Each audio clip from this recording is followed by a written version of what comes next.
Gagawa tayo ng pasta crackers!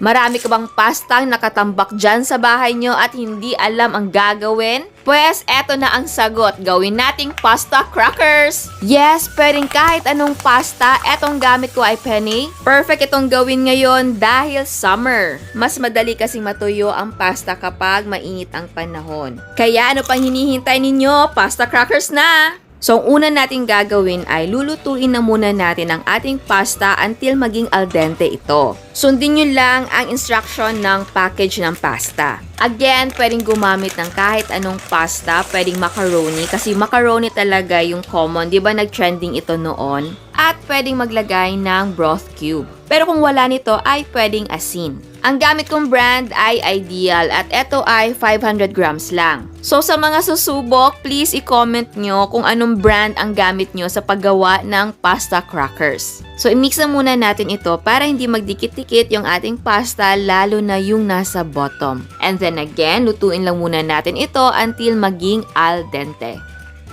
And after a few minutes, eto na siya. So, i-drain lang natin ang ating tubig at lagyan natin ng konting cooking oil. Ayan na po siya, na-drain na natin ang tubig. So, ngayon maglagay tayo ng konting cooking oil para hindi ito magdikit-dikit.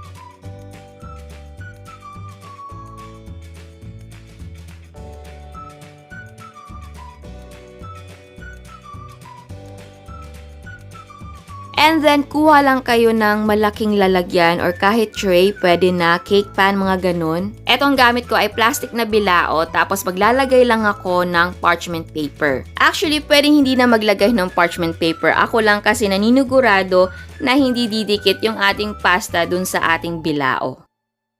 Tapos, ilagay na natin ang ating mga pasta dito sa ating bilao. I-spread lang natin ang mga pasta, wag po patong-patong. One layer kumbaga para pagbilad, pantay-pantay siyang matuyo.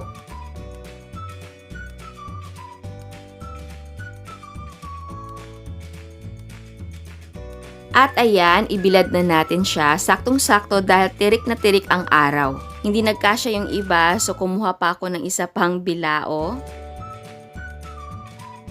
And eto na sila, binibilad na natin. Alam nyo ba, habang nakabilad dito, talagang nagdadasal ako na sana hindi umulan. And akala ko talaga na hindi uulan, pero after lunch, ayun, umulan na. Kasi nung ginawa ko to, ay kakapasok lang ng buwan ng March. So, total of 2 days ko siyang binilad. Pero kung meron kayong dehydrator ay mas maganda. And pwede naman na DIY na dehydrator, pwedeng oven yung gamitin nyo. Hindi ko lang sure sa temperature, pero may gumagawa ng ganun. Yung dehydrator na ginagamit nila is yung oven. Ayan, tuyo na siya. So, pwede natin siyang i-deep fry. Again, mas maganda kapag gumagawa ka ng ganito, mainit talaga yung panahon para madali lang itong matuyo. Pero kung meron kayong dehydrator or meron kayong pamamaraan na madali siyang matuyo, gamit ang oven or DIY na dehydrator, pwede din. So, ayan, mag-deep fry na tayo. Eto na ang ating mantika, mainit na. Pero bago magprito, ilipat nyo sa medium heat ang apoy. And by batch ang pag-deep fry. So at first, ganito lang karami ang inilagay ko. Pero sa sunod na salang ay dinamihan ko ng konti. And then galaw-galawin lang natin yan at magsisimula na yang mag-pop. And seconds lang yan. At kapag completely nag-puff na lahat, tanggalin na. Huwag mag-overcook dahil titigas po siya. And then drain the excess oil at continue lang ang pagluluto. And mag-ingat po tayo dahil matilamsik po siya. Pero matutuwa ka dahil sa tunog tapos yung itsura kapag nagbe-burst na siya.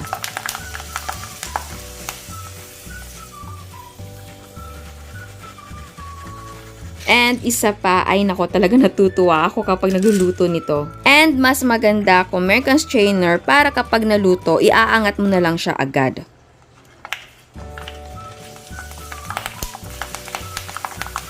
Kagaya nito, pag angat mo, madali na lang siyang kunin. And ayan, eto na ang ating pasta crackers or pasta chips. Pwede mo itong lagyan ng flavors gaya ng cheese or barbecue. Pero mas gusto ko siyang isawsaw sa suka. Ayan, nag-prepare na ako ng suka. Ay nako, natatakam na ako. Pero bago tayo mag-taste test, sa hindi pa nakasubscribe, please subscribe sa ating YouTube channel and please click the notification bell and please click all para ma-notify kayo sa lahat ng uploads. So, ayan, titikman na natin siya. Meron tayo ditong suka. So, ayan.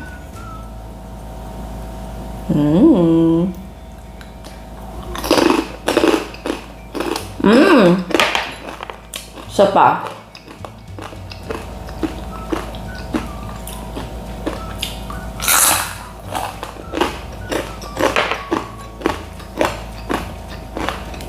Nag-e-enjoy ako dito sa ating crackers. Ganoon naman talaga, di ba, kapag kumakain ka ng kahit anong may crunch or crispy na food, talagang may enjoy mo siya, yung chicharon, yung mga ganon. So, etong pasta crackers ay marami nang gumawa nito. I think last year or last year. Nakalimutan ko na kung kailan siya nag-trending sa YouTube. Basta maraming gumawa. And may nakita ako lately, yung ginawa nila, hindi nila pinakuluan yung kanilang pasta. Agad na prinito, as in, ang tigas nun.